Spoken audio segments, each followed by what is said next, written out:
Hello, I'm Hayden Bluefield and welcome to the penultimate episode of Series 2 of Benevolent Business. And it's never been done before. Not in England does this exist. I think not even in the UK. Here's an exclusive for you. It goes against everything we're about. I'm not going to say I don't ever regret it, because that's just not true. I may not have been with my wife. I may not have had my son. I'm quitting. Really? I'm out.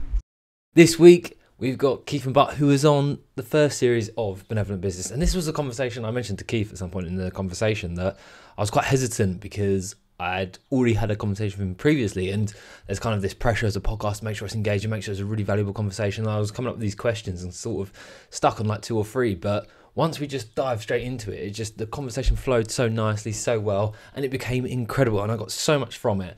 And it was just wonderful to actually be able to have this conversation face to face rather than over Zoom as it was in 2020 during lockdown. This conversation I really recommend for you if you're someone that, if you've lost money, if you've had struggles with your own identity in terms of how you identify with yourself, how those around you identify with you, and having this goal, this ambition that's out there publicly accountable to everyone, and suddenly it dissipates or it goes wrong for you, whatever, you take a different direction in life, that can feel like an overwhelming sense of failure at times. But in this conversation we really dissect that and really go into overcoming that sort of mental journey, that emotional trauma it can have on your mind, and how to really move forward in a positive way to keep your mindset, your mind frame in that state of flow, keep it going and keep positive. There is plenty of incredible value from this conversation with Keith, so I really hope you enjoy it. Make sure to stick in the comments below of what's your favourite. And of course, if you could subscribe, follow us on YouTube and the podcast platforms, and of course socials. You can find me on Instagram, LinkedIn, maybe Facebook. But let's dive straight into the conversation. It is incredible. It's sitting outside in lovely sunshine. That does come with its challenges when you've got students walking past. But either way, let's get started. Well, Keith, welcome back to Benevolent Business. It's great to be here. Yeah, and first point, great idea on sitting outside. This is actually quite nice and peaceful and quite tranquil, and the fact that we've got a beautiful, what, are we in May? Yeah, beautiful May day, blue skies. Yeah. This is quite nice. Got to make the most of the weather when we can, Hayden. Exactly. The sun is shining. It's a beautiful day.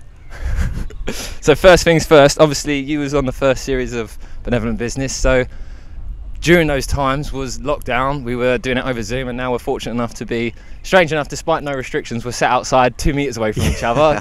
Apparently it's embedded in our brains. But what's changed? What's happening with the Soccer Foundation, and how's life going at the moment? Yeah, thank you. Well, first, it's lovely to see you, and actually it's nice to see you in person. Yeah. But and congratulations on your development as well with this. Oh, thank you. Fantastic. But yeah, no. So the Street Soccer Foundation continues to kick on, which I'm really delighted at. I'm really proud of, and I think for us, you know, post pandemic, like you say, certainly during the pandemic, there was a lot of challenges we had to address, both as an organisation, as a charity, but also those that we're supporting and how we support them.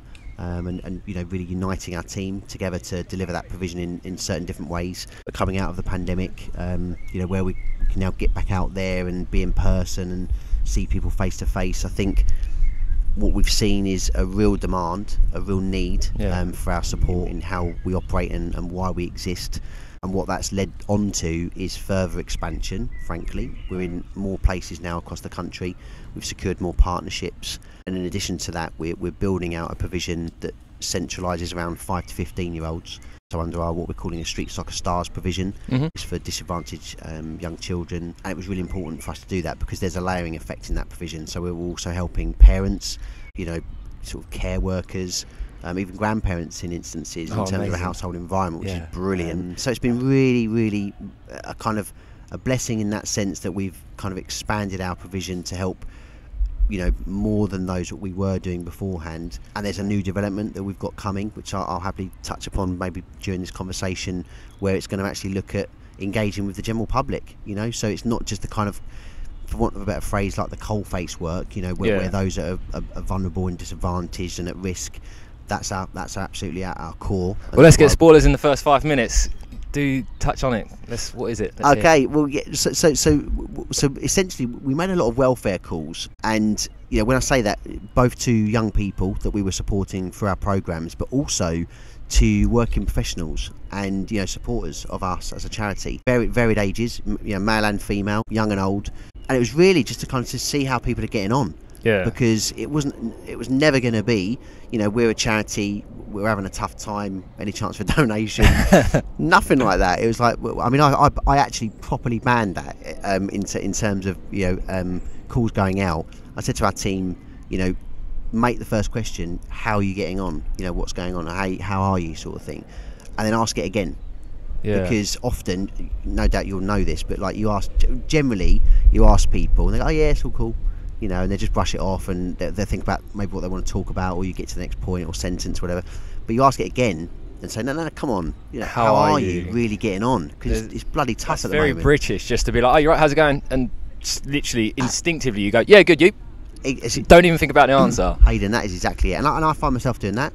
Absolutely, I do. People say, oh, how you doing, Keith? Yeah, I'm good. How you doing? Yeah, I might have a million things going on, but either I'm choosing not to go into it because it's my stuff, and I'm working through the motions of it and the processing of it. But as I say, the point being simply, we asked that question, doubled it up on it, and what we found incredibly was that the feedback we started to get, it didn't become a counselling session, far from that, but it was a real kind of an opportunity to engage with supporters of ours on a personal level, learn where they're at, how we might be able to support them, help them. And it could be as simple as introducing them to somebody, introducing them to a service provision, maybe outside of what we do. But it came round that we then took that internally and thought, well, actually, what could we do as a football-led charity, utilising the global #1 sport? It's going to appeal to lots of people, not everyone, but lots and lots of people, the vast majority. So we've gone back to basics and come up with a development piece which is going to be termed the Street Soccer Community Leagues. And we're going to be launching these football leagues from July this year, 2022, in key initial areas across the country, Kent being one as our home county, where these leagues, they're not necessarily going to reinvent the wheel. These are ultimately going to be five-a-side football leagues played on typically, an artificial pitch, facilities where there might be local authority or club owned through the partnerships that we have across the country. But these are five-a-side football leagues where the key difference is that we've generated a model where 100% of weekly match fees will be donated to social good causes, and it's never been done before. Not in England does this exist. I think not even in the UK. So it could be a UK first, and we think it is, so we're going to go with that. Positionally, we're going to go with that. So we're going to launch the UK's first, because I love a UK first, where I can achieve on it. But this is basically going to be where, say you and I, Hayden, us two and a few of our team, our team or mates or whatever, we can form a team, and we get to choose our charity of choice. And so the beauty of this is that, again, with no disrespect to the big guys, those that have got the budgets for TV advertising and radio ads and this, that and the other, maybe the bigger names that you might know. If I look at homelessness, you might think of Shelter and Crisis and St Mungo's, and they do fantastic work. But actually there's some really amazing regional charities, and even more so local charities, that you might have never heard of.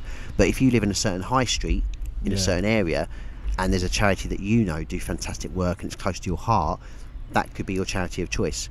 So the beauty of that is, we tick a box, frankly, in terms of fundraising regulation, so that's all cool, so that's good. But frankly speaking, me and you and our team, every time we put a foot on a pitch at a Street Soccer Community League, we're playing for ourselves and our benefit, health and well-being, mental health, physical health, meeting other people, seeing our friends. That's all great for us. But at the same time, you're sponsoring a young life in the community. You're ultimately giving back and supporting others that are maybe disadvantaged or vulnerable, or a bit less, bit more of a risk than you, bit more disadvantaged than you are. So it's a really good feel-good factor. So every time you're playing, you're doing it for someone else.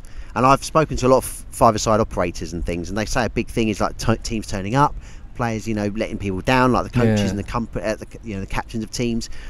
But I think that added dimension is going to help that as well. So if me and you were in a team at a Street Soccer League, it comes, if we were on a Monday night and Monday afternoon comes around and we're at work having a tough day scenario, I would like to hope that we think twice rather than just cancelling it and calling up our team captains. I'm having a tough day, I'm not going to make it tonight. We think, actually, if I turn up and pay my subs tonight, that's going to help someone in my community. So it's not just for yourself and your own gratification, you're actually helping someone. Every time you play, you're supporting and sponsoring someone, and I think that's really, really important. So we're really keen on building that. So from July, first league is going to launch, which I think is going to be in Kings Hill, actually, so here's an exclusive for you. So we've not made that public domain just yet, but it's going to be in Kings Hill, near West Malling, but we're going to hopefully open more across Kent as we go. but also nationwide. So as a kind of, if you're like a UK first, we can't just launch in Kent. So we've had to take a sort of an investment play and look at key areas across the country. So we've got, I think, 5 or 6 leagues that we're going to be launching initially, and then we look to build on that post July and see where we go. But really hope that that generally appeals to a lot of people, where they can get involved, play for themselves and their benefit, but also help other people. Yeah, because you said that's welcome to anyone, well, as long as you've got a few friends to join. Yeah, male, female, young or old. You know, like it's an adult league, so ultimately 17 plus, but it literally can be anyone. And what you know, in terms of that working professional environment, that's what we're really keen on, because a part of this will be also that where we've got our academy groups, as I know you know how we operate, Hayden. We support young adults through an academy program nationally, and we're really keen on inviting them as an opportunity to further engage with us, to form a team on the back end of completing our program.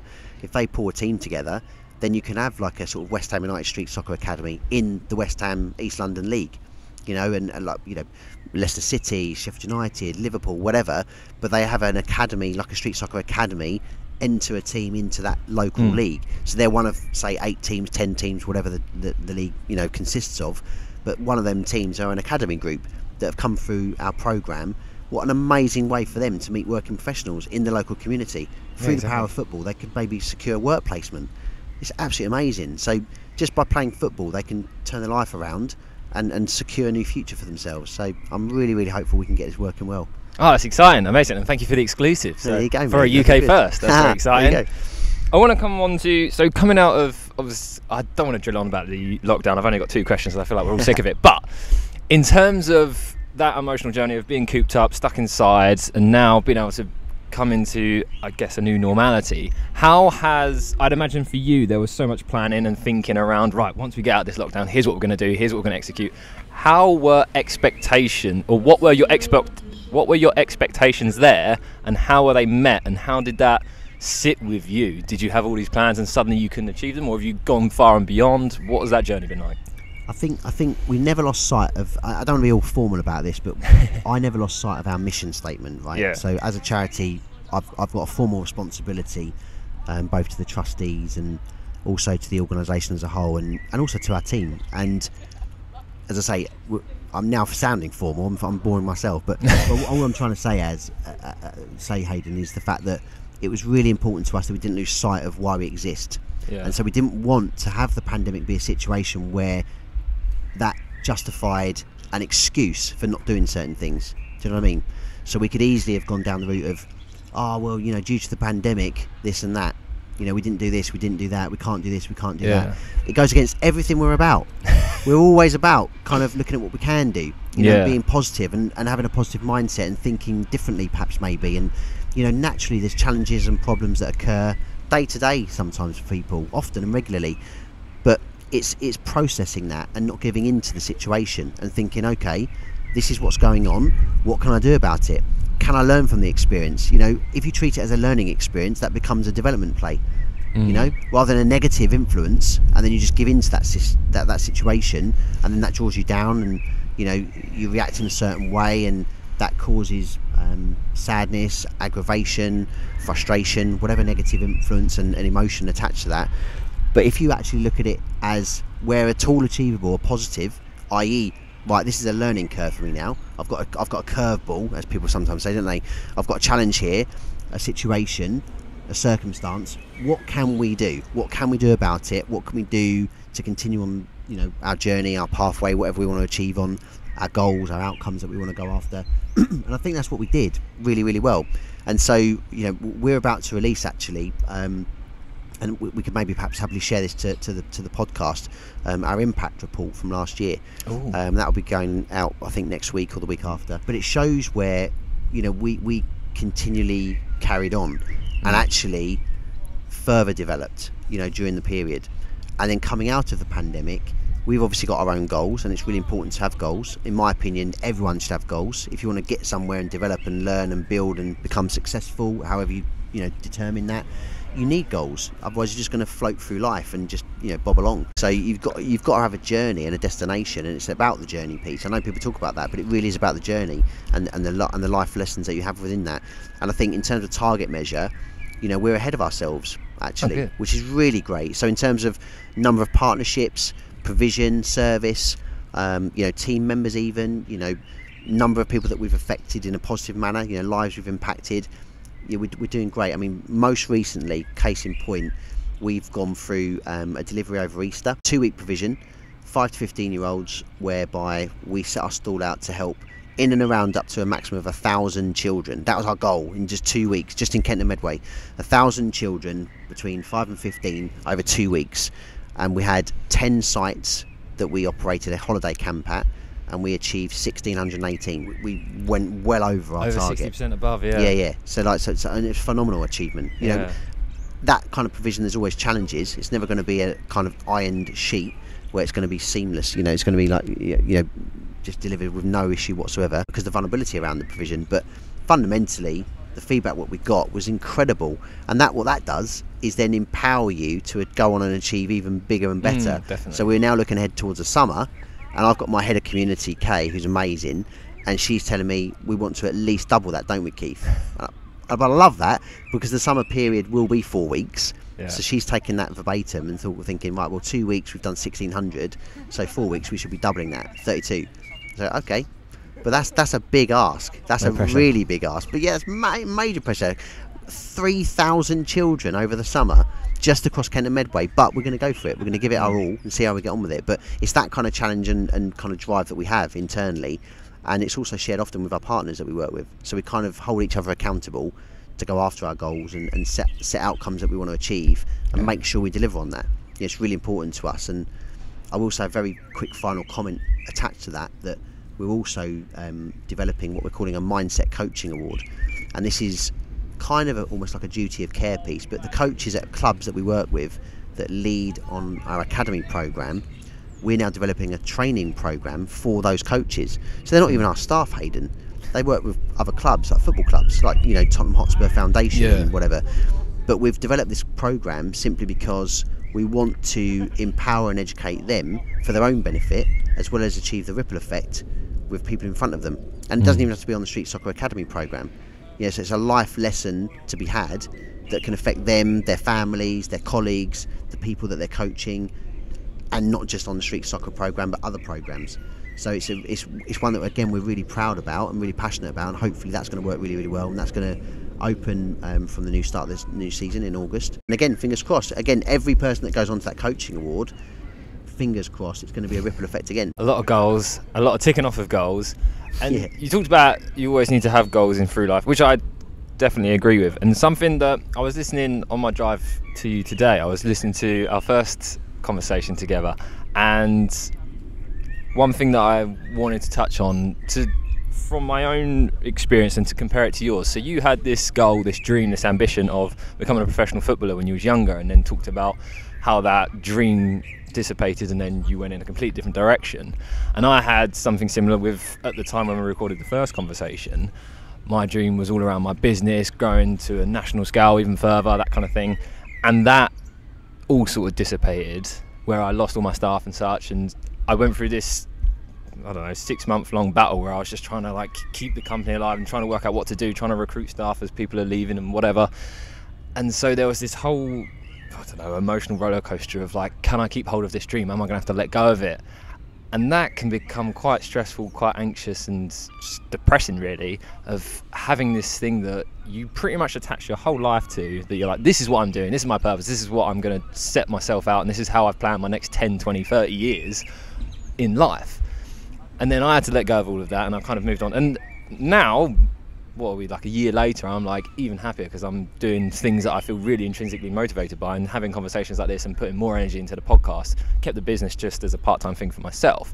But I wanted to have a bit of a conversation in the comparison around how did you, I don't know if you have the same thing I do, because I was having a conversation with my girlfriend the other day. I seem to, when I go through bad, not traumatic, but I suppose they are traumatic in essence, when I go through experiences like that, I have this thing in my mind where I can block out the negative, and I reflect on that. I was chatting to my girlfriend the other day, and I was like, how stressed was I stressed when I was going through all this thing with staff coming and going and losing them all and that kind of thing? She was like, you were a bloody nightmare, can you not remember? And I'm like, not really, it was challenging. So I wanted to dive into your own experience there of having this goal and being like, this is what I'm going to do, this is what my mates think I'm going to do, everyone around me is like, Keith's going to be this professional footballer, and that dream then changing that, your life altering. What was that journey there, like mentally, emotionally? It's a hell of a throwback. Hopefully a positive throwback, not too much. Yeah, no, absolutely, no, not at all. I think, listen, I to be very open with you, Hayden, I think the person that I am now, without again going overboard on this, but the person that I am now is a very different person to that individual back then. Yeah. In terms of, I guess, my maturity, my own investment in myself, and my own kind of development journey and things I've picked up and learned. And but even then, I guess I was like I am now. Even I'm a sensitive soul, and I think back then, like you say, I mean, I that's all I ever wanted to be, was a professional footballer. I lived and breathed the sport. I played it all the time, as often as I possibly could. Every waking hour, I'd be kicking a ball around, and it's interesting because when everyone around you believes you're going to make it and going to become a professional footballer, silly little example, like you go out into town, right, with your mates and stuff, everyone around you, this is Mabsy, he's going to be a pro footballer, sort of thing, and then that gets around, and then people get to know you and your friends and this, that and the other, and people, even then, and I was at a club, he's a footballer, sort of thing. I hadn't made it, but I was at a club and I was fighting for a contract, sort of thing. But then, of course, this is the point I want to make, that if you've got a lot of people around you believing that you are somebody and telling you that you are something, you start to believe that, right? And this is what's really interesting, I think, for myself, and this is what I want to share, and hopefully it's going to be interesting for listeners and everything else that you've got here. But I think the point here is that becomes an influence, and it's at that point it's a very positive influence. That you it's good. It's you want to hear that. You want to be a footballer, and everyone's telling you you're going to be a footballer. Yes, that's music to your ears. Ultimately, when you get to that crux and what happened to me, I embarrassingly, but I went down a pothole. I don't know if I've shared this with you on the first podcast, but I went down a pothole in pre-season training at Charlton Athletic.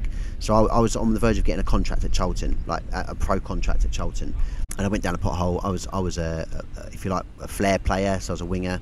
I was known for my step overs, but it was a real hard one for me because I felt a twinge in my knee then every game, and my confidence went down. And then I was a different player completely overnight, sort of thing. So when the ball's coming into me, I control it in a different way. Normally I'm touching out and opening my body out and looking at a pass or sprinting down the wing or whatever, tagging people on. But now all of a sudden I'm just controlling it in a different way, maybe a chest or a knee or something, and then just laying it off or pinging it over. And wouldn't really go down the line or beat people. So I'd lost the spark, sort of thing. So ultimately I got released. I missed out on my contract. So that was with Gary Stevens, who was a reserve team manager then at the time. Alan Kirbishley was the manager, first team manager. It was just devastating for me. And I remember sitting with Gary Stevens and Curbs, actually, Alan Kirbishley, and they were sort of saying to me, sort of, can't really give you the contract, this, that and the other. And I was competing around the likes of Scott Parker, who's just won promotion back to the Premier League with Bournemouth as a manager, and he's representing England. So to be compared to Scott Parker on a level, you're as good as Scott Parker, but he's got the contract, he's here, and we can't bring you on with what's gone on. We can't really take you on with that. So I was a risk ultimately. They were sort of, you'd get another club. Even then they were saying that you'd get another club, no problem, Keith.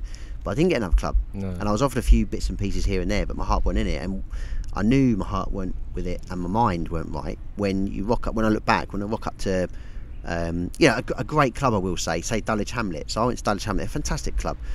But in comparison to where I had been, I was on the verge of being pro at Charlton Athletic, to now I'm in a car park at Dulwich Hamlet and sat there in my car of a midweek of an evening, pouring down with rain, pitch black, thinking, what the hell am I doing here? Like, why am I even here?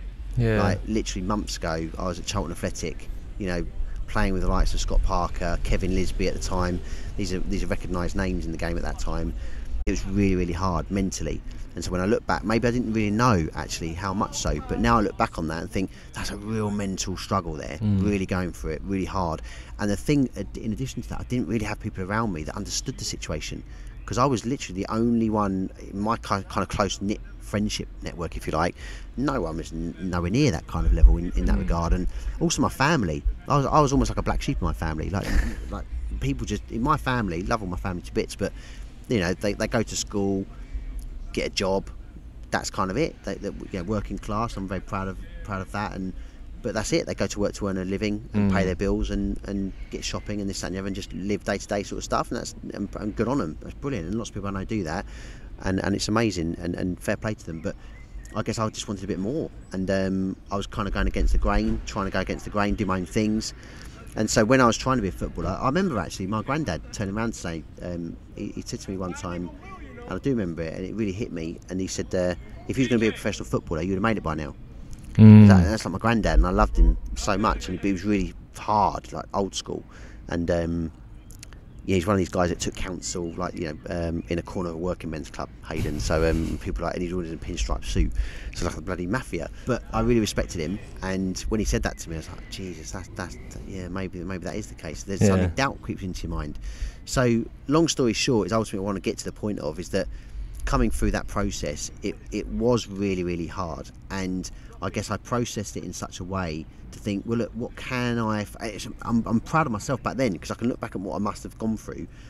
Not too many people around me in terms of can support me in that experience, but I sort of said to myself, what can I actually do now then? So it looks like I'm going to miss out on my football career. I'm not going to become a player, like a professional footballer. So what can I actually do now? What do I want to do with my life? Now, frankly speaking, mate, I didn't know what I was going to do, but I kind of fell into recruitment, and I think I may have covered that in my first chat with you, but it was simply putting myself about to think, what do I enjoy? You know, what do I enjoy? Rather than go negative and just dwell on the negative and think, like, I've now missed out on my contract, I'm not going to be a professional footballer, what's the point in life, kind of thing. You know, it could be that hard. Very easy to go down that rabbit hole. Honestly, and particularly with what I do now, this goes on all the time. Like, really sadly, there's a lot of young people that when certain things go against them, it's then what's the point kind of attitude. There is no point, there's no promise of tomorrow, so what's the point? And I feel for them, and it's really, really hard. It can be hard, but back then I was that kind of individual that had, thankfully, the strength of mind to say, okay, well, that's been taken away from me for whatever reason, but without kind of really drilling into that, now what can I do? What can I turn my focus and attention towards now? What can I kick on with? And so I was fortunate to have that drive and determination to make a go of something else. And for me, that was kind of falling into recruitment by accident, suddenly working in recruitment, but making a real go of it and focusing again on the positives of that. Okay, well, I'm now working, I'm being paid to do a job to ultimately help people move on in their career. Well, that's quite rewarding. And then, as you know, I think very, very quickly, not realising, but just believing in myself, thinking, actually, I could do this myself, which was pretty mental. But I guess that gives you a little insight into my mindset even back then. And so where I've come from then to where I am now, I'm so acutely aware of the value in investing in yourself and your own personal development is so, so important. And as often as you can, be aware of your thoughts and feelings and your behaviour and where you want to get to. And like I say, attaching goals to that piece as well. I think it's really, really important to be aware of that daily, because that can really drive you as a person. And then people around you will really respond to that. You know, because if you're somebody who tends to look at the negative, or when some hardship comes your way, you react in a certain way that's down, negative, giving up kind of thing, people that becomes habitual for people's opinion of you. Oh yeah, Hayden always, whenever he has a bit of stress, he's always moaning about it, and he's always down the pub, you know, moaning about it, was on the phone, like bleating away, whatever it is. You know, Keith, he's always like, he puts it in the crier's hands or whatever, which sounds a bit flippant and harsh, I know, but you get my point kind of thing, that actually, if you turn it the other way around, that inspires other people sometimes. Because if you was to have hardship, or you know me, and you think, oh, and just by offering that as an example, when I talked to Keith the other day, okay, so now I've got a situation here, but okay, let's process this for a minute. Let's just not react immediately. Let's think about this seriously. And I get it. I don't want to be flippant about people that might be listening to this thinking, what is he talking about? You know, life's really hard. I've just lost my job. I'm meant to pay my mortgage this month, right? So it can be as serious as that. Okay, well, I understand and respect that. I'm very sorry for that situation, but what will it do to focus on the negativity side of that versus what can you do about it? If you focus on, now I've lost my job, how am I going to pay my mortgage? Well, then how are you going to pay your mortgage? Because if you just focus and dwell on that, you won't be able to pay your mortgage because you haven't done anything about it.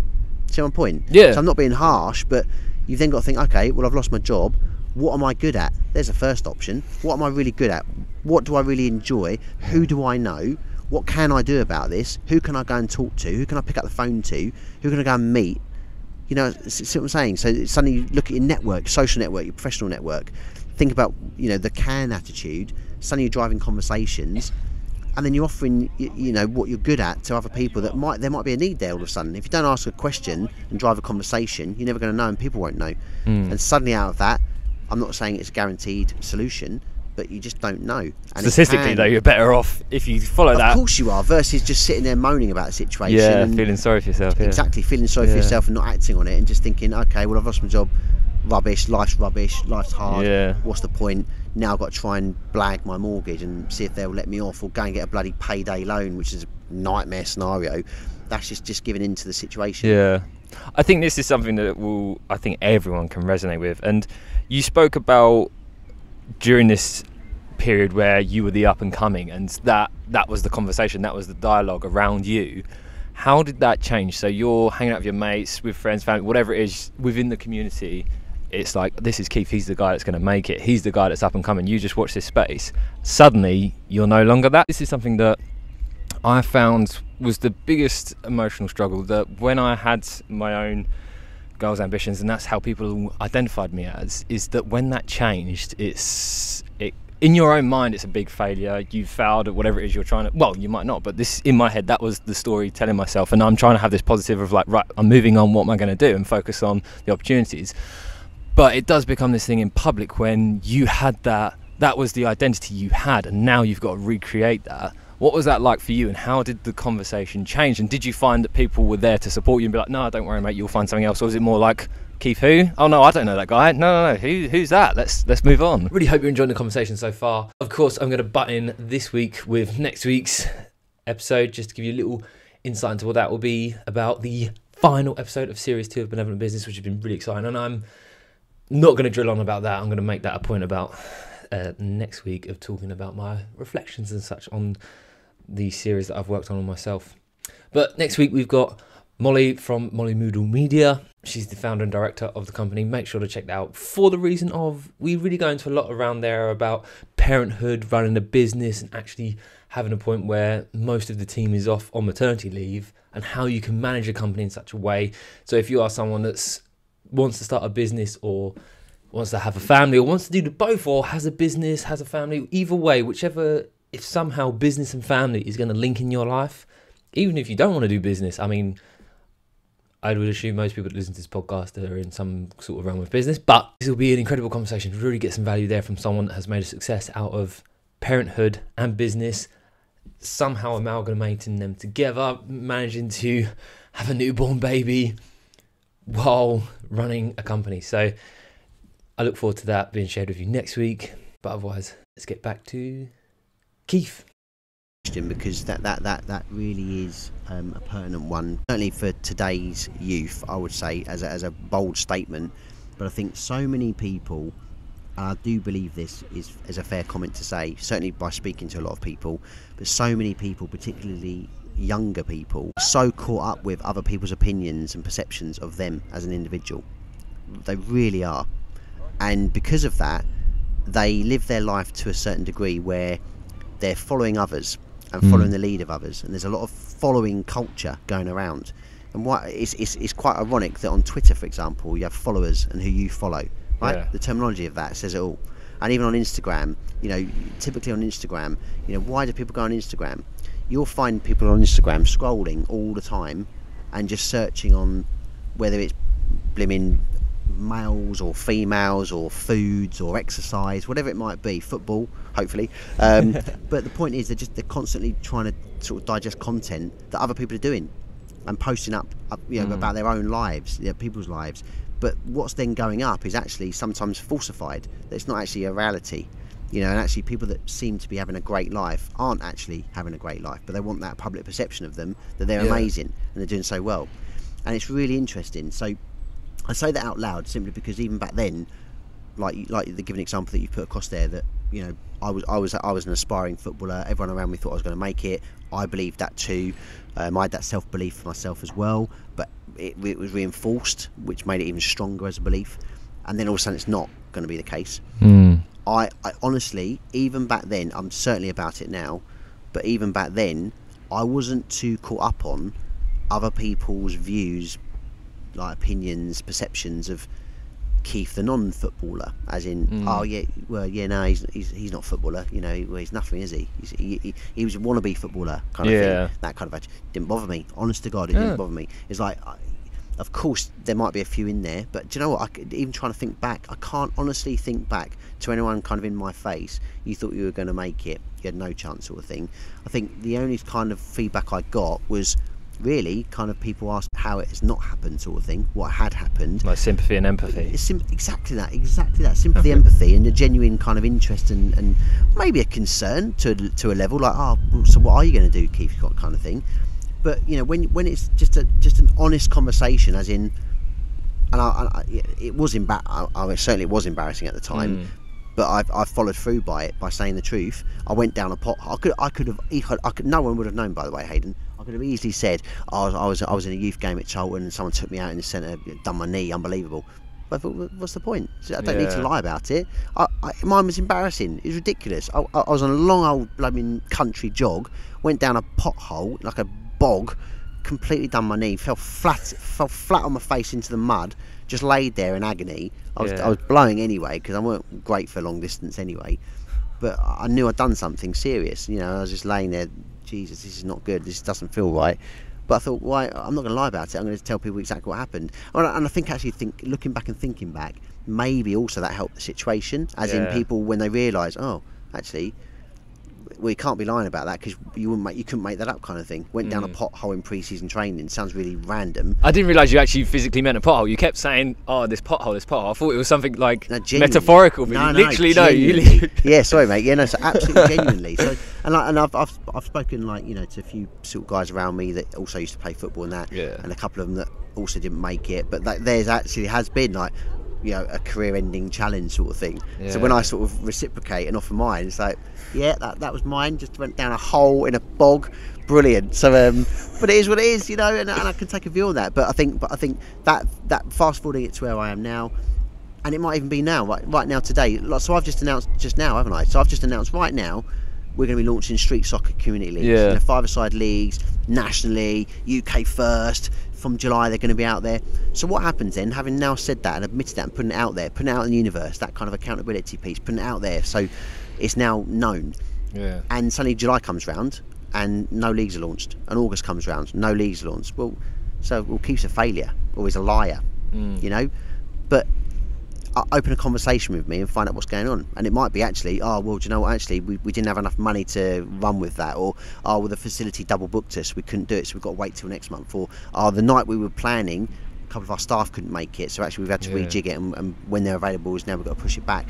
Could be all manner of different reasons. Could be anything. Could even be the website's not ready, so we can't actually take the bookings. So we're all good to go, but the website's not ready for people to book and play, so we can't do it. So fundamentally, if you know what is going on for you, what I want to get as a conclusion, if you know what's going on for you and you've got reason as to why things have happened, but there's a next step and a pathway what you want to go after, that's what you want to focus on. You focus on yourself and your own individualistic kind of capabilities and your own mindset and your own self-belief and your own belief in what you're doing and why you're doing it and where you're going to be going next. And don't pay too much attention, frankly, to other people's perception or views of you, because they don't know you per se as absolutely whole. They don't know 100% of you. Even if your closest mate won't know you 100%. They think they might, and they might second guess you, but fundamentally you are who you are. Every one of us is unique. We've all got our own thoughts and feelings, and that's the beauty of being human. You know, me and you are sat here right now, and if we stop this podcast right now and just have 1 minute, literally, just sat here in silence, I guarantee we could be thinking of completely different things. See what my point though? Like, exactly the same time and space for just 60 seconds. Right, let's just be quiet for 60 seconds, Hayden, and let our brains go. We will be thinking about completely different things, and that's the beauty of being human. And then suddenly, whatever's going on up here in your mind can drive actions and outcomes and reinforce that belief system. And that's what's so important for people to be aware of. So I think conclusion, as I say, is don't pay too much attention to other people's views of you as an individual, whether things have gone right or wrong, because also it's really easy to ride the tide of when it's going right for you. So I've just mentioned the leagues and they all go out in July. Oh, yeah, it's amazing, street soccer, wow. But actually behind the scenes it could be absolute carnage. It could be like, oh my god, I don't think we're going to be doing this, and we was going to be launching another 2 leagues, and they're not going to work now. I don't know how we're going to pay for that league. We might have to drop that one. Could be anything. What's going on. But as long as you can just answer yourself honestly and truly, and be satisfied about where you're at and why, I think that's really where you should be investing most of your time and effort into. So what about now for you? When you look back on that situation, that dream, is it something that crops up in your mind frequently, and is it something where you reflect and you're grateful for where you are now? Because like from an outside perspective and knowing you now, I know you because of what you've done with the foundation. I probably wouldn't know you if you was a professional footballer, but what do you think? Do you look back and think, no, I'm actually in a better place because of that injury? Or do you look back with regret and just think, oh, if only? Because I asked this question because I have it in my mind now when I look at my life is quite nice. It's I'm very fortunate what I get to do and very grateful for that. But I still had this huge dream, this huge ambition that would have involved me working back then, like when we had our first conversation for the first series of the podcast, when I was all involved and entrenched in my business, I was up at 5 working until I went to sleep, and that was pretty much every day, 6-7 days a week. Now I have so much free time. I essentially have multiple hobbies. A couple of them make me money, a couple of them don't yet, and hopefully will.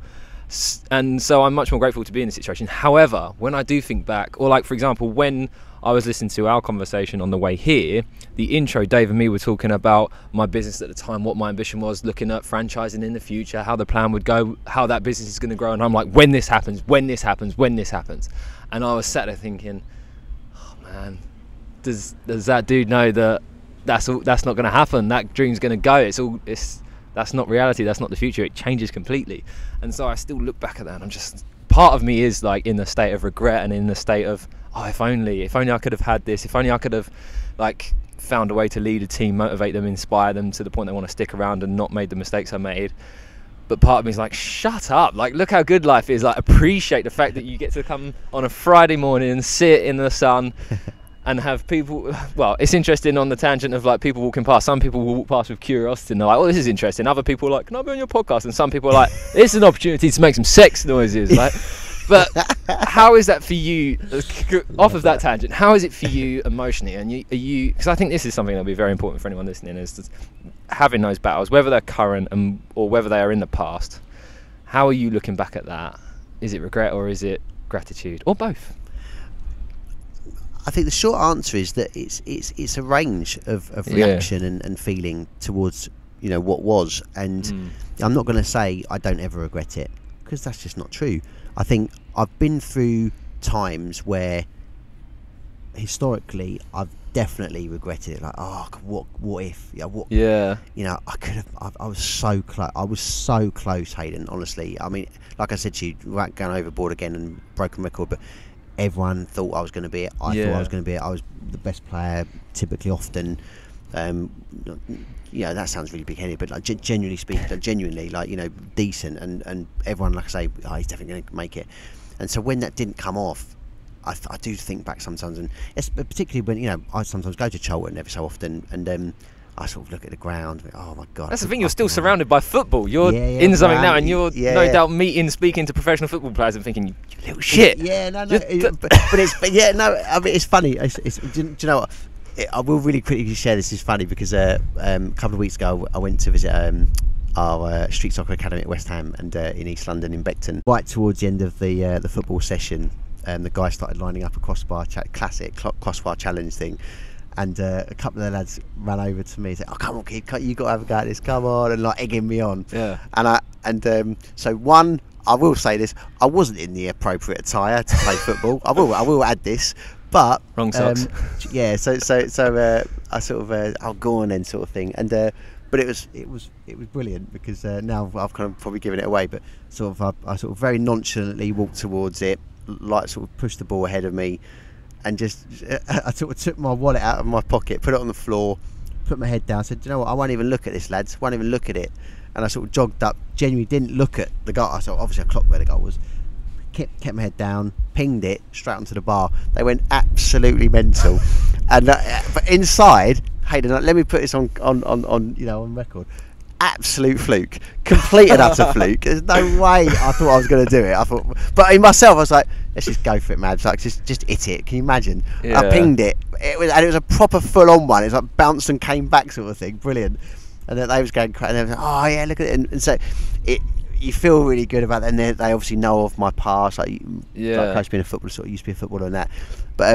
But to answer your question head on, sorry, like you say, a bit of a tangent. But I think you do. Well, I certainly did. I went through the motions, and I went through sometimes a level of regret, thinking what could have been, what if, and how might my life have turned out. But do you know what you just said a minute ago about yourself, and the opportunity of being here, for example, as well, in the beautiful sunshine. You've got the freedom of choice in where you're doing and where you are and what you're doing. Yeah. And I do think like that. And I mean, this is how genuinely full on it can be. So you said, you might not have even met me before if I'd become a footballer. So I in turn, likewise, no question. But likewise, I may not have been with my wife. I may not have had my son. And this is unbelievable because I adore them, and my son's amazing. But I might have never even met them. And don't get me wrong, I might have met someone else and had a great family as well and everything else. But the point is that now, like you say, now I'm sat here with you, and I reflect on even just this week where I've been, and just even as recent as yesterday, I get to do what I do. I have this choice, and I've got this mindset about me now that I won't, for example, on Tuesday, Wednesday, I was up in Sunderland in the northeast, and rather than where we're here sat in Kent, it's a long old way, Sunderland from here, and rather than kind of like where you talk to yourself and think, oh God, I've got to get up to Sunderland on Tuesday, bloody hell, it's like miles away, it's going to cost a fortune. And then I've got all that journey to come back on that Wednesday afternoon, like all the way. I'm not going to be home till about 10 o'clock at night, and like you said, I've got to do. Instead, I'm saying I get to go to Sunderland. And I know it sounds a bit sort of what's it, but genuinely this really helps with your mindset and mentality. Oh, massively. And then you sort of say, I get to go to Sunderland, and I get to meet some guys on a programme that want to turn their lives around, and I get to have some one-to-ones with these people. And it's that choice that you're doing it for a purpose and a reason and a passion. That kind of, I know I'm big on this why stuff, the why statement piece, and it's really important to me that what I'm doing matters, because ultimately I don't need to do what I'm doing. I don't need to be running the Street Soccer Foundation. I could stop it today. I could just literally that's it, it's finished. Like my role, that's it, I'm not doing it anymore. But I do it because I genuinely absolutely love it, and I get the opportunity to visit clubs, be around footballers, people that want to help themselves, develop themselves, better themselves. I learn off others all the time. I'm surrounded by an amazing team, partners. It's a magical role, Hayden, honestly. I'm very, very aware of that and fortunate around it. So don't regret it at all now, at all. And also football at any given point can be taken away from you. Even if I had made it, first game, get an injury, done. So, I take a view on that to say, well, there was no guarantee. Even if I'd got my contract to Charlton, I would have had a fantastic career for 20 years or whatever. No guarantee whatsoever. I want to reiterate a point you said there, and it sounds like for your own mental well-being. And the exact words you said is something I've heard. Do you know who Ali Abdaal is? YouTuber. Yeah, he used to be a doctor. He says I don't know if you heard him say it and that's why you said it, or if you just had it on the spot there of having this situation and whether you feel like you could be doing the same activity and you could be happy or you could be sad about it or have all these different emotions, and it's changing the narrative in your own head of I get to do this, not I have to do this. And as you said there, going to Sunderland is like, do you have to do it or do you get to do it? And if you can apply that, because I have this with my own business, like I don't like gardening. I do gardening, but I don't actively like it. I like the idea maybe of potting around every now and then, planting a few plants. Like I've done a day with my friends that moved into a house and I just helped them. We went to the garden centre, picked out some plants, and I spent the day with them like planting. That was wonderful. That was really nice, a great experience, but there's no pressure. There's no like customer client thing where it's like, I'm paying you to do this. It was just like, let's hang out, get some pizza, plant some plants in the sun. But the actual act of gardening, going and doing it, is not something that I would like doing. And yet, in my head, I'm like, well, when I actually do it, I need to change my head around that, because, like, on a day like this, I'd be out mowing some grass, listening to a podcast, learning something, and I'm like, how many people get to do this? Like, be out in the sunshine, listening to a podcast, they're like listening to like this incredible conversation. That, how do you get access to these incredible thoughts and conversations from whoever you're inspired by, business leaders, influencers, whoever they are, normal people, extraordinary people. And I'm like, what am I moaning about? This is incredible. Just change the narrative. We're in the minority. And I say that simply because of the fact that a lot of people will think about say running their own business, and it's the obvious statement I'm going to make, but they won't execute on it. You know, because of worry, concern, anxiety, whatever it might be. You know, they've got mouths to feed, they've got mortgages to pay, and that's not at all being just critical of individuals and people and everything else. But it does take a certain character to give it a go, right? That's the first thing. To give business a go takes a certain character, because you are typically going against the grain. And also, you know the stats, you know, the classic stats of how many businesses fail in the first year, in the first 3 years, big numbers. And so you look at that and think, why the hell would I want to start a company or a business? Even if it's like your own self on your own, like one person initially, forget your teams and everything else and office space and this, that and the other. But I think considering that and the time and the effort and the money and the risk and all that stuff that goes along with it, and also probably your social circle and even your professional circle, what the hell are you on? Don't be ridiculous, mate. You got a great job here. Or your family, like, are you crazy? You know, we can't afford. What the hell? What if this goes wrong? What if that goes wrong? So you're right up against it typically. So the people that do give it a go are kind of mental. No, I'm saying it jokingly, but they're people that just give it a go. Yeah, we are right. We are just the crazy crew. But that's the first thing to say. And then, of course, you know, the bottom line is, it really is, when you've made that kind of leap and you're doing it and you're making it successful and viable and you're going through it day to day and maybe even forward planning, you know you're good for the next month, 2 months, 3 months, 6 months, 12 months, whatever. Fact is, like what you just said there, I'm the same. I travel around the country now. I'm in my car or on the train, and I will regularly have a thought pass through my mind saying, how lucky am I that I get to do what I'm doing. I get to visit clubs, meet people, like I've just said, you know, meet people, be inspired by people. I learn off people all the time, and I absolutely wholeheartedly include the young people that we support. So where these are disadvantaged in the sense of being maybe homeless or at risk because they've maybe come out of prison or whatever it might be, or long-term unemployed, fact is they're human beings, right? And they're adults, and they want to better themselves, and they can come out with something, and they do, that really genuinely inspires me. And a really silly little example, but just yesterday, so I know I've already shared that I was at West Ham yesterday, but there was a young man, Mo. Oh, I hope he don't. I'm going to make sure he hears this podcast, because I'm giving you a shout out now, Mo. But he was really giving it his all in the session yesterday. Really giving it his all. Like in the classroom, he was fantastic, encouraging his people around him, like fellow teammates, really encouraging them to have a voice, inputting on the discussion. Absolutely fantastic input, real engagement, brilliant, smiling, laughing, positive, just everything you would want to see. Amazing. And then we went out onto the football pitch, and bless him, he's not the fittest, to his own admission, and he was really going for it. And at one point I actually took a photo because I'm outrageous, but I took a photo of him. He was poleaxed. He was like literally lying on his back in the sun, completely mullered, sweating like big time. And a couple of his teammates, come on, mate, we need you, because he's obviously there one man down now, sort of thing. And he got back up, got in there, didn't want to let his teammates down, didn't want himself down, got involved, stripping, he was sweating away. And at one point he came right near me, and he sort of looked over, and I said to him, and I'm sort of semi-joking but genuinely serious, I said, mate, you're just absolutely amazing, mate, you are. I said it out loud to him because I was thinking it, and I thought I'm going to say it out loud to him. I said, mate, you are absolutely amazing. Like, you have been so brilliant, and like this now, unbelievable effort. But he said, oh, Keith, I try, I try, you know, I'm just not as fit as I once maybe was. I said, mate, the fact you look at the attitude you've got here, though, like you're out and you're just putting it out there and giving it your all. And I turned around and said to him, here's my point. I turned around and said to him, do you know what? Because of you, and this is what I did, because of you and your efforts today, I promise you, tomorrow I'm going to get myself up and out of bed before 6 a.m. and go and do a 10k.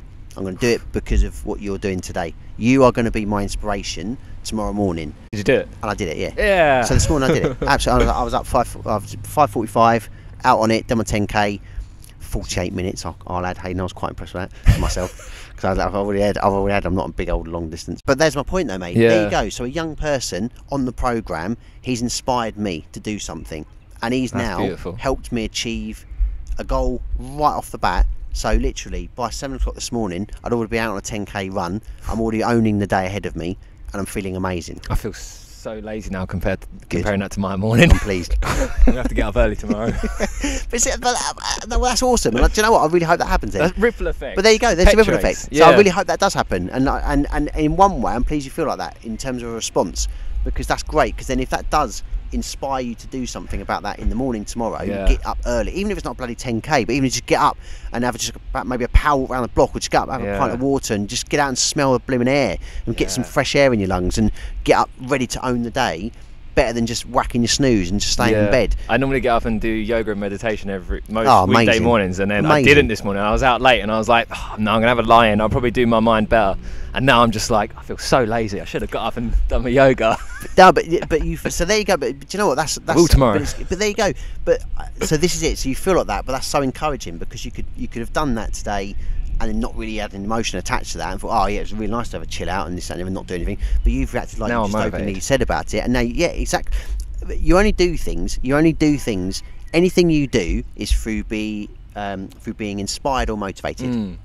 That's typically the situation. You either have to need motivation or inspiration to actually go and do something. That comes back to your mindset thing as well. We were talking about earlier of like when all of these downfalls happen, is if your mindset is like, oh, this sucks, why is this happening, compared to if you look for the opportunities. If you're looking for the opportunities, you're then going to have those conversations. You're going to bring positivity to a conversation, which is going to in turn bring positivity back to you and give you further inspiration and further motivation. So what's the law of attraction? The key point is the last 6 letters is action. Exactly. One thing you said there about like sitting on that train and you keep having these thoughts of like, damn, how lucky am I? Yeah. I get that as well. Like at the moment, like despite even, I got like, in open honesty, I've got this like kind of crappy thing financially where I've made a few big mistakes, and I've recently ordered my dream car, which is a Model 3 Tesla. Oh, amazing. And so like, I'm waiting for it to come, but there's a lot of, I suppose, anxiety attached to the fact that when I ordered it, my financial situation then was a lot stronger than what it is now. Yep. And so I'm like really worried, and there's a lot of like, now the date's coming, it's like the end of this month when I get it, and I'm like, instead of being really excited, I'm just like, is this a mistake? Have I done something wrong? I do have this thought of like, how lucky am I? And even I'm like, I'm worrying about this, and it's like, even that's the worst thing that's gone in my life, and I'm like, realistically, that's the worst thing. It's like, how lucky am I? I'm still doing all the things I love. Even if when I go through the worst case scenarios of this bad situation, even the worst case scenario, I'm still in a very lucky position. I'm like, just stop. And I kind of think the better life gets, you start to, I don't know if you've had this, I start to, things that are bad, you'll always have things that seem bad in your life, but as your life gets better, or if you can create a better place, is things that aren't so bad become worse. So like, I remember I never enjoyed doing like paperwork and going through the bank. Cash flow was always the worst thing I didn't like. I don't like going in the bank and like going through like who's paid the invoice, who have I got to chase. But that was just like, I do it every week, whatever. Whereas now, that's one of the worst things of my weeks. And now that's like daunting, and I'm like, I used to just do this as a thing, like wasn't even, it was so nonchalant, not much emotion attached to it. Whereas now, because I spend a lot of my time, as I said, doing hobbies and enjoying myself, I'm like, suddenly this thing is like daunting. And also the thing of being like, I'm so lucky, is then this other little voice creeps in that's like, well, how long is this luck gonna last? And I just try and reflect so much and think, appreciate what I'm doing. Like, how many people do I know that are, well, you said about starting this business being crazy and people were in full-time positions. One thing I find so bizarre is that on socials you get all of this, drop the 9 to 5, who wants to work for someone, you can work for yourself. And I'm like, are you for real? Like, I've worked for myself and made no money for years, like slaving away. And I'm like, the idea of going in, clocking in at this time, getting a paycheck, getting holiday pay, like what? I get to go on holiday and be paid. Sign me up. Like, well, I never did sign up for that, but I just think we all have different values and different things that bring different benefits. And don't knock someone that wants a full-time job that has that security compared to someone who wants to start a business, because you can have a lot of shit starting a business. You can have a lot of shit in a job, but it's just, key thing to come back from that, I'm waffling on here, but key thing to come back is just mindset of like, as you said there, like, do you get to do this or do you have to do this? And do you look for the opportunity and positivity, or are you focusing on negative? So if you're listening, take that little nugget away. One thing I'll say from what you've just said there, though, is a couple of things. So I think one, my advice to anyone listening and sitting in front of you now, Hayden, is, and this is a choice, and it might rub up people the wrong way a little bit by me saying this, but as best as possible, really try never to worry. Yeah. Because worry is an emotion that is valueless. You get nothing from it, doesn't achieve anything. Because ultimately, what you're worrying about is an event you have no control over. To a degree. In the future, And so, because it's a point in the future. So you've just said, as an example, your Tesla's due in. It's due in. It's in the future. And so before it's arriving, you've still got time, and you've still got circumstances you might be able to change or improve on.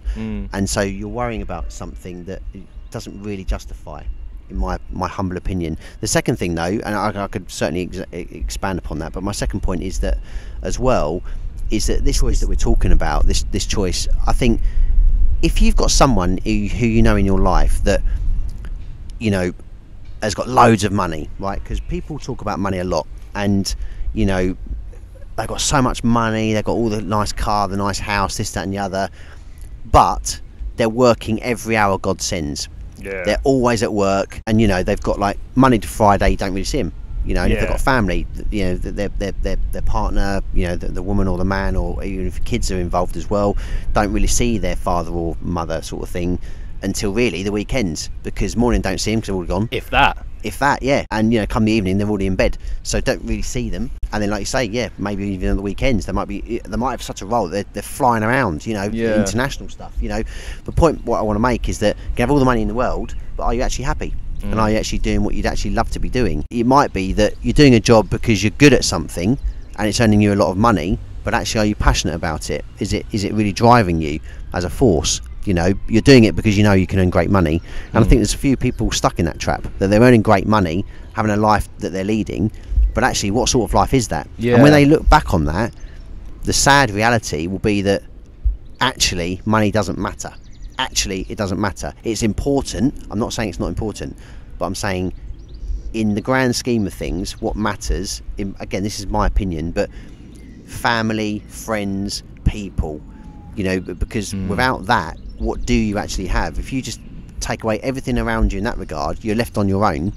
And so if you're on your own and you have no friends, family, loved ones around you whatsoever, you're isolated, you're alone, then you've got to think about how you're investing your time and what you're doing with that time. So fundamentally, if what matters to you are the people around you, which often for most people it is the case, you know, if you ask anyone, if you've got brothers, sisters, mums, dads, sons, daughters, whatever, or you know, close friends, there's going to be at least someone out there that you care about and want to spend more time with. And if you've got a choice that you can spend more time with people that you care about, or spend more time in things that you love doing, going to football matches, spending a bit of time in the sunshine in the park, you know, having a good chat with someone, things like that, versus being stuck in an office working in a job simply because you're good at the job, sort of thing.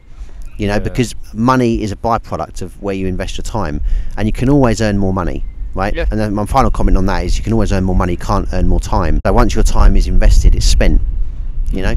But with money, you know, a lot of people do chase money, but what I would recommend is that you think really clearly and cleverly about where you invest your time to, one, generate money, but two, to give you a sense of satisfaction.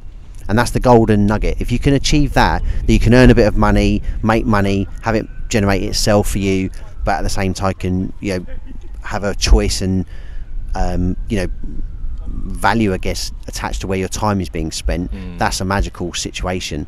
And that's where you come into the minority, Hayden. Like you and I are in the minority, because the majority of people do just earn to pay bills and stuff. They get a job to feed their family, to pay bills, because it's almost kind of what you're taught to a degree. They kind of almost to a level say you got to work hard at school. Why have I got to work hard at school? Well, because you've got to get into college or university. Well, why have I got to do that? Because that will get you a better job.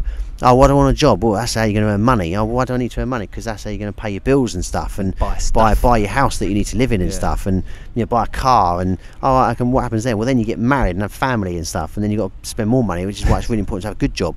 Okay, and that's why it's important to have a good education. And then what happens? Well, then you're dead. So it's kind of like it's harsh reality, mate. But like, you sped through a lifetime of many people out there. I can't remember the author's name now. It begins with B, Brian. But the book is 5 Regrets of the Dying, where she interviewed. Okay. Have you read it? No, I just bought it recently to read. But the key point there of like interviewing hundreds of people on their deathbeds. What do you regret in life, or what advice would you give to your younger self? And they're all around.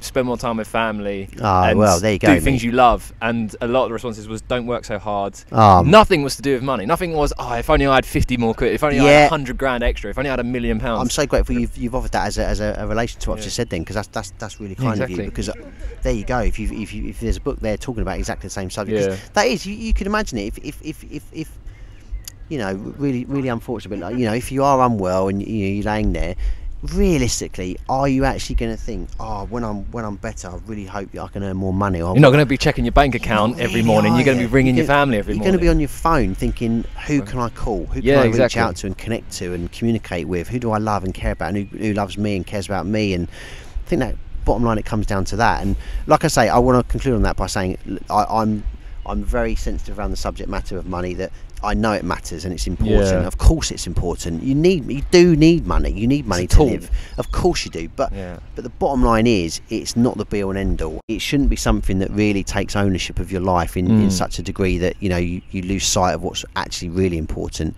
Because again, the concluding comment there is what I've already said. I remember it vividly because I remember being at a seminar a long time ago, and it was exactly what I've just said. You can always earn more money, but you can never earn more time. And therefore, that in terms of that investment, you invest your time wisely.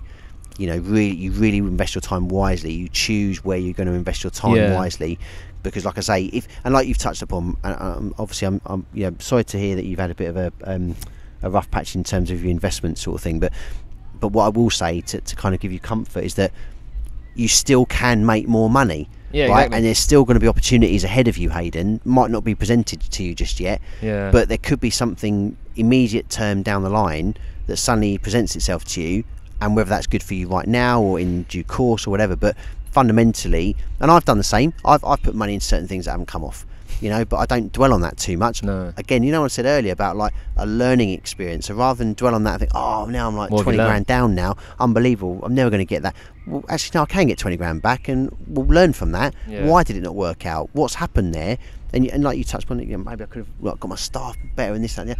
Okay, but then now you're thinking about that. So that all led to me starting a podcast. There you go. and you look at the positive. So you look at the positive and think, well, now I'm doing what I'm doing. Now I've got this choice and freedom. But in addition to that, you will know, I'm certain, you can reflect back on that and maybe think about what maybe you didn't do as well or could have done differently to now apply in the future. So it's always a lesson, learned, and I think that's what stands people in good stead. And also, final point as well, is it's not a bad thing to actually go and get a job, even if you really want to start your own business. Go and get a job, earn some money, save it up, and then learn the ropes. Because typically, if you go and get a job in the field you want to move into, that's a great way of doing it. And that's exactly how I did it. I didn't know I was ever going to start my own company, by the way, but I fell into recruitment, and in doing so, learned the ropes really quickly. Yeah. And I thought, do you know what? Rightly, wrongly, naively, whatever. I thought I can give this a go myself. I can just do this myself and do it for my own benefit and help people that I want to help and have a niche here and just why not kind of thing. Give it a go. Yeah, the whole thing with money, I suppose, like in my head, is money is a tool and it's part of your toolbox, and you shouldn't have emotional attachment to your tools. They just come, they go, they break, you get new ones, you find ways to be more efficient with them.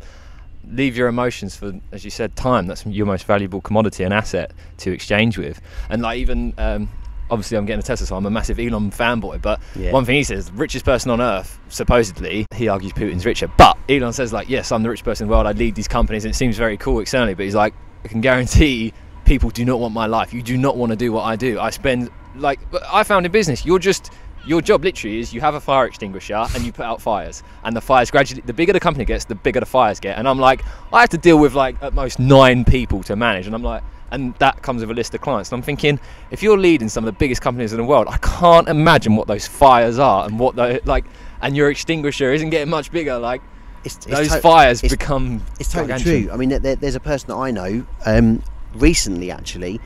Running a very successful company, large, employing a lot of staff, turning over good money, and literally it was almost like a paradigm shift. Literally openly admitted, all I do, like they woke up one day, this is what they honest to God, opened up one day and said, all I've realised I do every single day is put out fires. I swear to God, Hayden, all I do is put out fires every single day. Every day is all I do. I go into work and I'm putting out fires, and they're the CEO. Yeah. All I'm doing is putting out fires all the time. People come to me moaning about this, moaning about that. They've done this, they've done that. This supplier have done this, or this whatever. Product's not right, whatever. Honestly, turned around and said, "I'm quitting. Really? I'm out." It was unbelievable, but it was unbelievable, and it was like, I was genuinely surprised. I really said, "Don't need it," because I've got to the point where why am I actually doing what I'm doing? Need to get him on this podcast. It's not because I don't think you would, but it's not about the money at all for that person. Not at all. They've earned some good money. It's not about the money. It's about why they're doing what they're doing, and they used to really enjoy it. And he went on further by saying, I used to really love coming into work. Absolutely loved coming into work. You know, doing this and that, and coming up with strategy meetings and getting after the new product and building this new thing and this and that. Loved, but now, you know, that's it.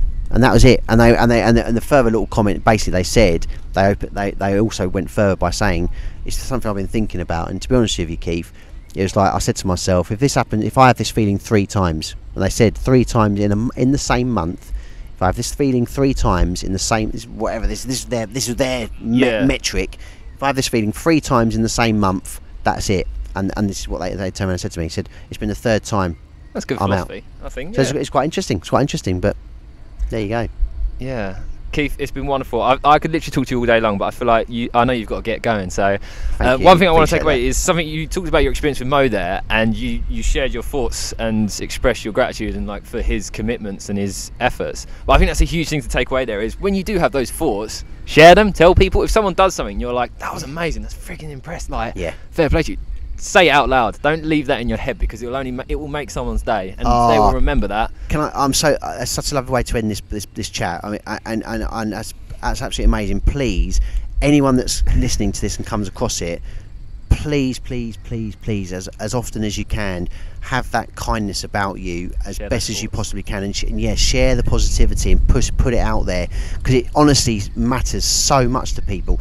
Even if you've got the most smiley, laughable person around you, actually they might be crying inside, right? That's the honest statement. You just don't know what people are going through unless they open up to you, and honestly, I know that would have made a difference yesterday. So it's like you say, I could have easily thought it, which I was thinking, such a great guy, he's been brilliant today.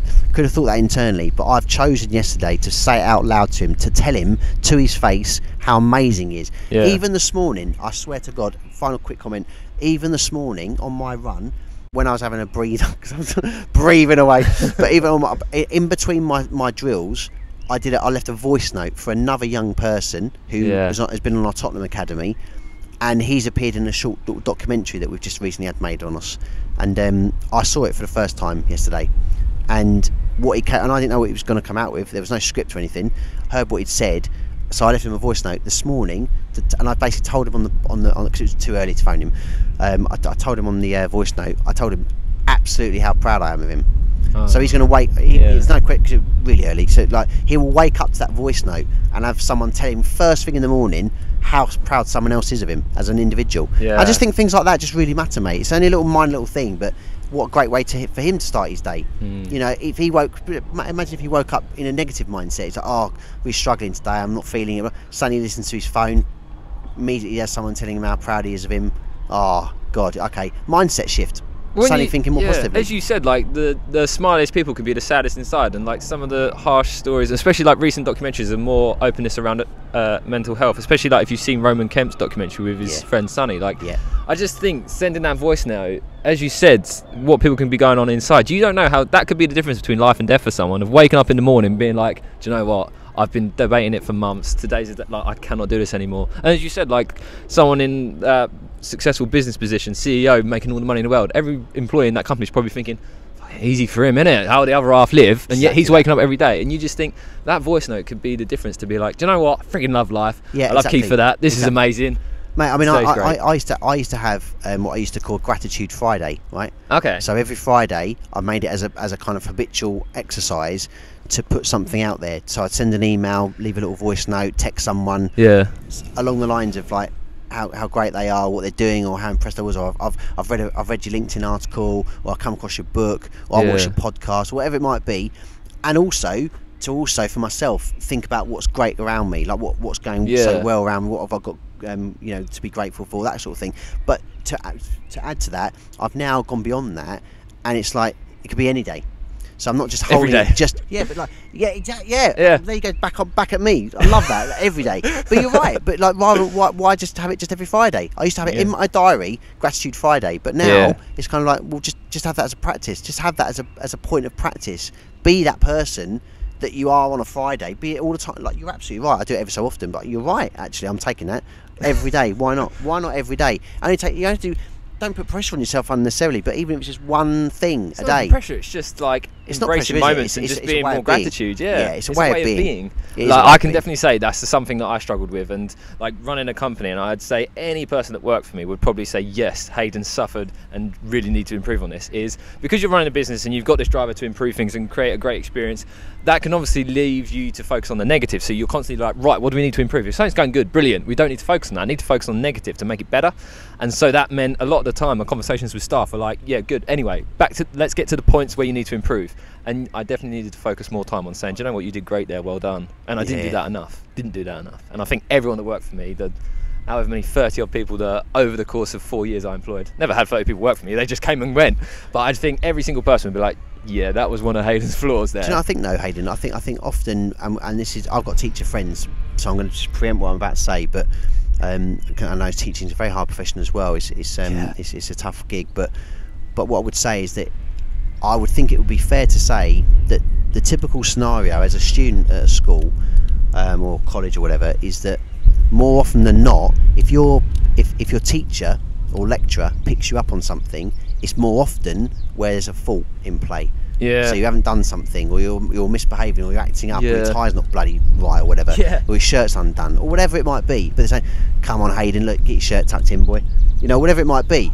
You know, you see what I'm saying? So You walk into school, it'd be shirt tucked in, whatever. All these comments. No one ever said, "Whoa, hold on a minute, you look smart. Fair play." There you go. Have a good day. That was my ending point. It's like, so you get used to that, and therefore you carry that on into work environment. Yeah. See what I'm saying? So it's a young thing, so it becomes habitual, and then when you get into the working environment, even if then you become, you know, a staff member, a manager, a leader, more often than not, you'll look for fault in others, and then that's what you'll pick up on. You'll be nitpicking, you'll be criticising. Oh, come on, you should have done that. You should have got that in earlier, or you should have done this, or that shouldn't be like that. No, that doesn't look right. Blah blah. Don't really often have as a practice. Well, that was amazing what you did for me last week. Unbelievable, Hayden. Thank you so much. Thank you for getting it on early on time, or whatever it might be. That sort of thing. So it's tough to be like it all the time. It's hard, yeah. It is hard, but as often as you can try and put that in your brain, look, can I actually stop people in their steps, and, you know, actually tell them something great? Habit forming. It's creating new habits and breaking the mould. What is so easily achieved by other people, you know, in the sense of it's so easy to go down a route of criticising or focusing on what's maybe not going right, like we touched upon earlier. Well, it is what it is, sort of thing. I think, you know, if you can really focus on looking at what you know the positives are in any experience, that's what you should be doing, because then you emanate a positivity around people, and people want to be sort of drawn into that and want to be around it. So it's been great, mate. Thank you so much. Thank you so much, and this has been absolutely amazing. And I was hesitant, like, having this second interview. I was like, well, I had all these questions for the first conversation. And I was like, I've got 3 questions. I really need to think of a 4th and a 5th. And yet we've just completely rambled on, and I think it's been incredibly valuable and absolutely amazing. I've really enjoyed this conversation. It's helped my mind feel a lot better. It's been like therapy. It's really wonderful. And I think if you will need to find, like, if you're struggling to find the right people to bring into your academy, just sit outside with a microphone and a camera, and those that make inappropriate comments, you're like, right, I've just filled an academy in the time we've been. I'll get onto the curriculum director. Thank you so much. It's been brilliant, mate. Perfect. So there's a conversation. I hope you've enjoyed it. There was some interesting challenges that came with recording outside, but it was beautiful and wonderful. And as we both expressed, like, the opportunity to have so much gratitude there, to be reflecting on the fact that we get to sit outside in the beautiful sunshine, nice blue skies, sitting on the grass, feeling like we're part of nature, having a wonderful conversation, recording a podcast and sharing it with you. It's really wonderful, and I hope you got a lot of value from it, and I hope you really enjoyed the essence of nature that came with it. I mean, there's some bird chimes, and hopefully it wasn't too windy, but I think that's hopefully going to make it even nicer to listen to, just having that bit of nature involved in there. I might be wrong, but make sure to review the episode and let me know what you think. Please give it 5 stars, and leave a comment if you're on YouTube. Let me know what did you take away from this conversation today, and what do you look forward to in the next coming episode with Molly, and what do you look forward to in series 3 of Benevolent Business. But I'm looking forward to it. It's going to be an interesting, I'm really looking forward to it, actually. As I said, I'm not going to drill onto it in this episode. I'm going to save that for the reflections in the last episode of the series. But otherwise, I hope you have an amazing day, and I'm going to make a point today of trying to message someone and leave a voice note or make a phone call just to bring a bit of positivity into the world, and hope you do too. So until next time, bye.